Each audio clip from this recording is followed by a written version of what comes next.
you will know the reason why Isaac Makwala did not start that race was because he was judged too ill to race by the IAAF, and we had representatives from the Botswana Athletics Federation here earlier on who were telling us that they didn't feel that they had been given the full medical information at the time. They told us all about how Isaac was examined and they weren't there with him, and we only until this point have had their side of that story. Well, Pam Venning has come up to the studio, who is the head of medical services at the IAAF. Pam, thank you for joining us. We've read the statements that you've put out throughout the evening, and they've kind of dripped through. The couple of questions that really spring to mind, that things that we heard from the medical team from the Botswanans. First of all, as far as you're aware, was anybody involved in that medical examination from the Botswanan Federation? Was anybody in the room? No, because the athlete actually came into the medical centre of his own accord and was seen by one of our volunteer doctors and examined.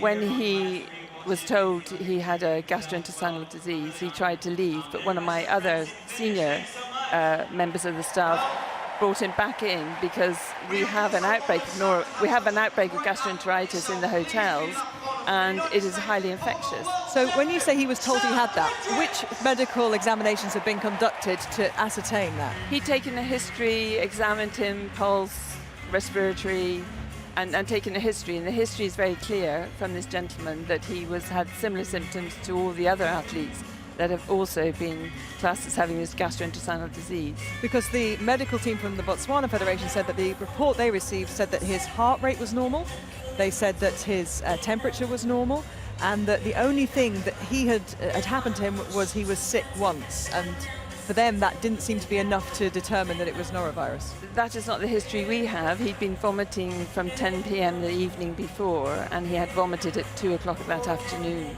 So that is the history he gave to our doctor. That's what we wrote down in the records.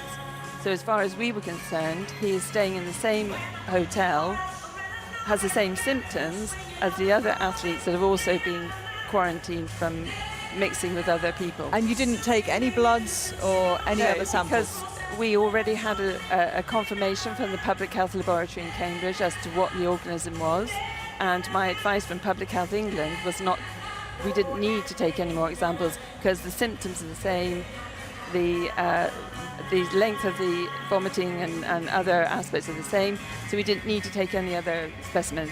We've had a lot of people on social media, athletes, for example, Di Green, who competed in Delhi in the Commonwealth Games, who said he was very sick in the build-up to his race. Nobody stopped him racing. We've heard swimmers saying the same thing.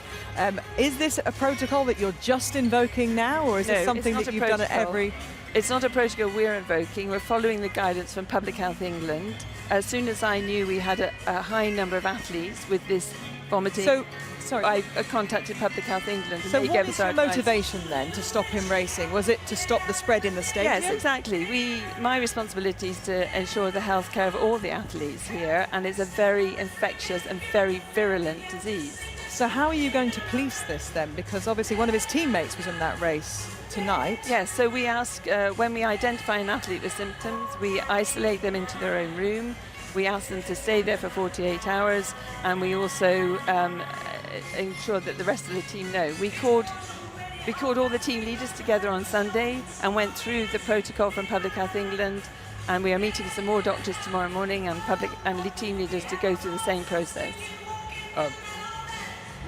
Has he been provided his own separate room, and is he quarantined in the hotel? Because the report that we've gotten was that he was not put in another room. He still has the same roommate, and he's still in the same room he was in prior to all of this. As far as we are aware, he was in his own room, because we would have checked. We would have sent somebody to check that he was in his own room. And the hotel has been identifying extra rooms for people to stay in if their roommate has got the condition. He was at the track and he was warming up ahead of that 200, and he said he felt okay. He spoke to one of our reporters this morning and he said he was ready to race.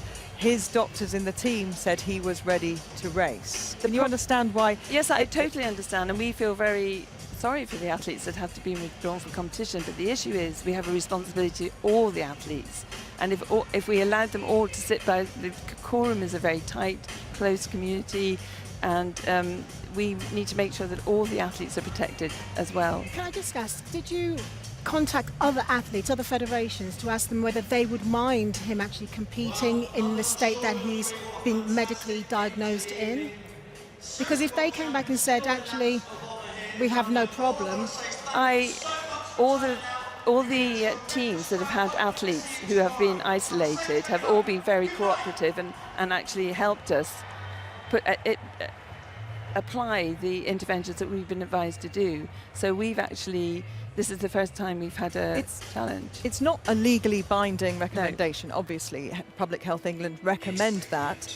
But it's recommended on very tried and tested experience of this virus. But if he has his own medical team and they're responsible for him and they say we are happy that he can compete for his health's sake, is there not a restraint of trade issue here that you're stopping him doing something? Because there's no medical proof that it was norovirus, is there? You're working on the assumption that it was norovirus. Yes, but it's commonality, isn't it? There are a number of athletes in that hotel with the same symptoms, and we have positive laboratory results from people staying in their hotel with the same symptoms. Well, you can't. It takes 48 hours or 36 hours for the results to come back. And if you wait do you have those tests now that you can give us in 36 hours? The first test went in on the 4th of August. No, his test. No, we were advised that we didn't need to take any more tests by Public Health England because we had identified the organism that was causing the virus.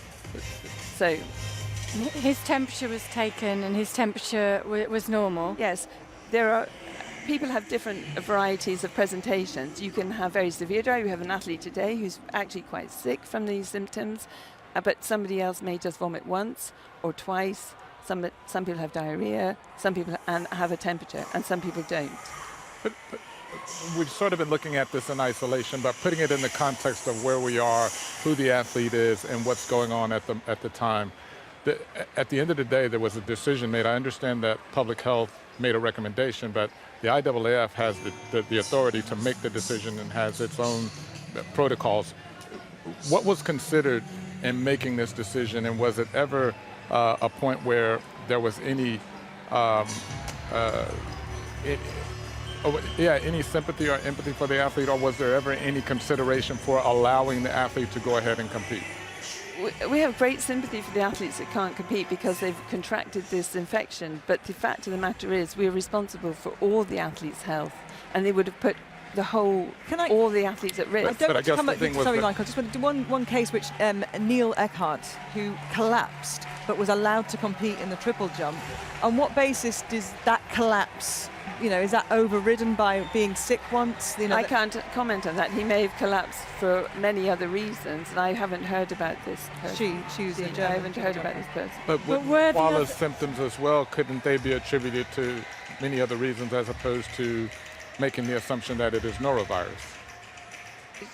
I can't comment on this case because I don't know about it. So no, I'm talking about Makwala. No, Makwala. Oh, Makwala.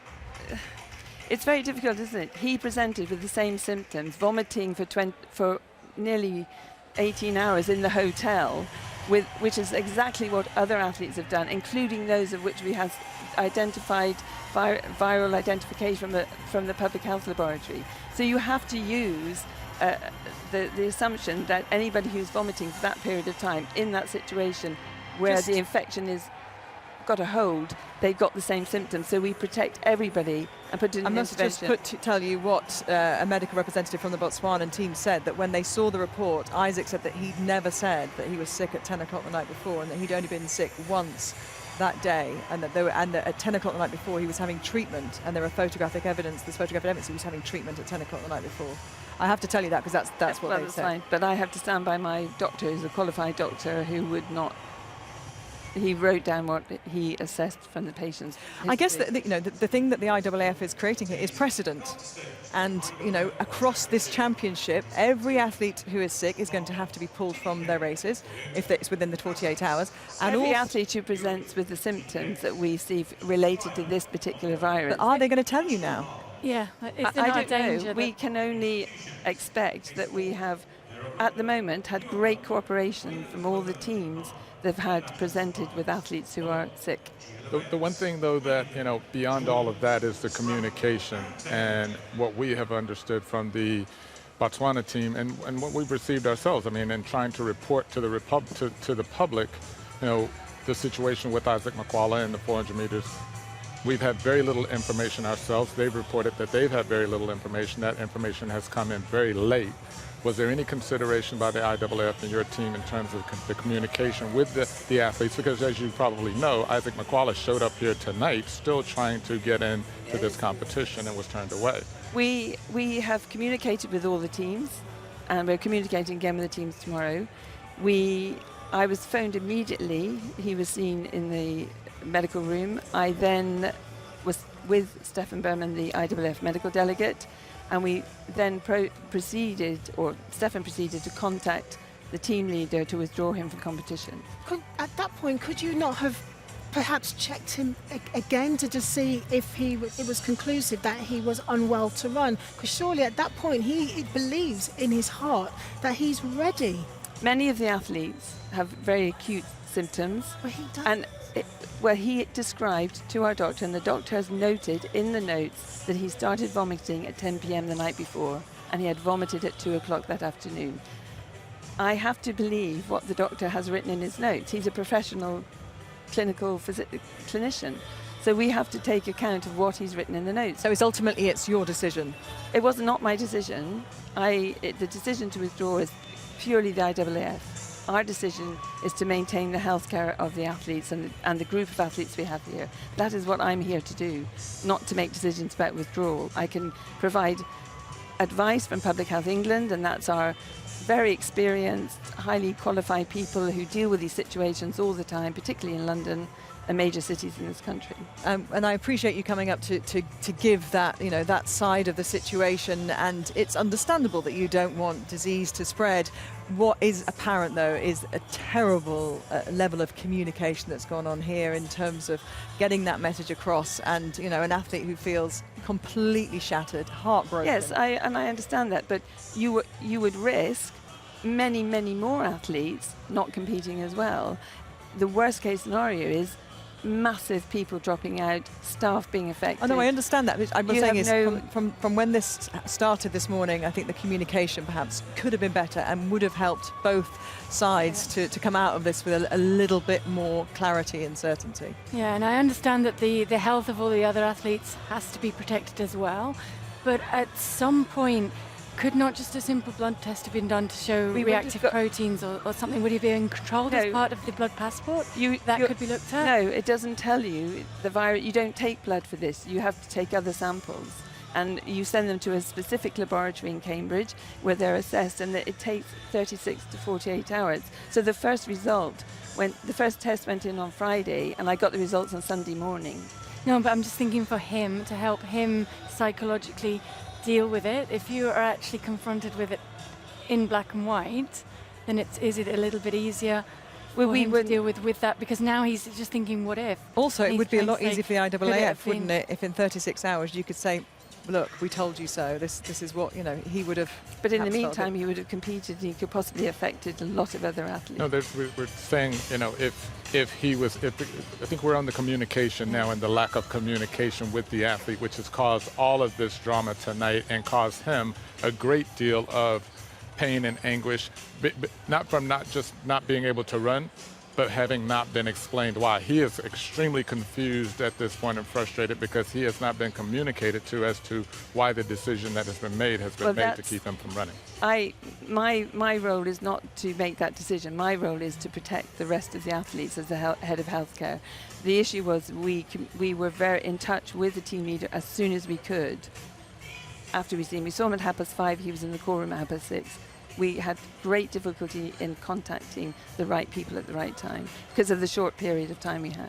Pam, thank you very much. We do appreciate you coming up and explaining this from the IAAF's position. And it's fair to say, isn't it, that nobody really ends the day, Isaac Makwala or the medical team from the IAAF, feeling that everybody is happy with this decision. And certainly tonight, that final felt a little bit different, Michael. It felt because of that lane being empty. Absolutely. And it felt like when Wade van Niekerk crossed the line, he didn't look as triumphant and joyous as I was expecting him to look. Whether he felt he didn't get that contest that he was looking for, I'm not sure. Well, we talked about Isaac Makwala will always have the what if. I mean, we have the what if, and everyone will have that what if he was in that race. Okay, thank you very much. Thanks again, Pam. Really appreciate it.